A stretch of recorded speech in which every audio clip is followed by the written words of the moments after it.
আসসালামু আলাইকুম। আশা করি আল্লাহর রহমতে আপনারা সকলে ভালো আছেন।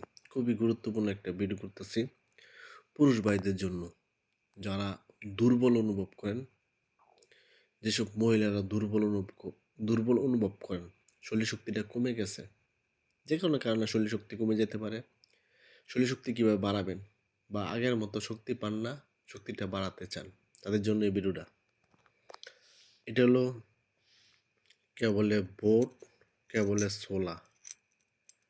এরকম কাঁচা ছোলা বুট সংগ্রহ করবেন বাজার থেকে। সংগ্রহ করে নিয়ে আসবেন। নিয়ে আপনি সহজে শরীর শক্তি বাড়ার একটা সহজ উপায় হলো এরকম কাঁচা ছোলা বুট নেবেন পরিমাণ মতো। আপনি পরিমাণ মতো ওই যে ছোটো চামচ আছে না, ছোটো চামচটা 2 চামচ নিতে পারেন। নিয়ে 1 গ্লাস পানিতে ভিজায় রাখবেন রাত্রেবেলা। এভাবে ভিজায় রাখবেন। আর এটা হলো বাদাম।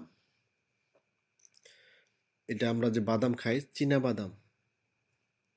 চীনা বাদাম আমরা সকলে চিনি, কারণ আমরা অনেক সময় চীনা বাদাম খেয়ে থাকি। এরকম চীনা বাদাম বাজার থেকে কাঁচা চীনা বাদাম সংগ্রহ করবেন। বাজারে কিন্তু কাঁচা চীনা বাদাম খোসা ফলায়া পাওয়া যায়। এরকম খোসা ফলায়া চীনা বাদাম সংগ্রহ করে নিয়ে আসবেন। নিয়ে এনে না এটাও 2 চামচ কাঁচা চীনা বাদাম সংগ্রহ করে নিয়ে 2 চামচ নিবেন 1 গ্লাস পানিতে। বোট বা ছোলা যেটা বলেন আর চীনা বাদাম একসাথে 1 গ্লাস পানিতে রাত্রেবেলা ভিজায় রাখবেন। 2 চামচ 2 চামচ করে 4 চামচ ভিজায় রাখবেন। সকালবেলা খালি পেটে খাবেন। আপনি 5 দিন খেয়ে দেখেন। আপনি দেখবেন পরিবর্তন হবে ইনশাআল্লাহ। 100% গ্যারান্টি আপনার পরিবর্তন হবে। দেখবেন আগে যখন দুর্বল লাগতো এই দুর্বলতা লাগবো না। শরীর শক্তিটা বাড়বো। আস্তে, আস্তে কিন্তু শরীর শক্তি বাড়বো। এটা কোনো পার্শ্ব প্রতিক্রিয়া নয়। ইনশাআল্লাহ সবাই খেতে পারবো। তবে পরিমাণ মতো খাবেন। অতিরিক্ত খেলে আবার স্বাস্থ্য বেড়ে যায়। পরিমাণ মতো খাবেন। খেলে ইনশাআল্লাহ আপনার শরীর শক্তি বৃদ্ধি করতে পারবেন।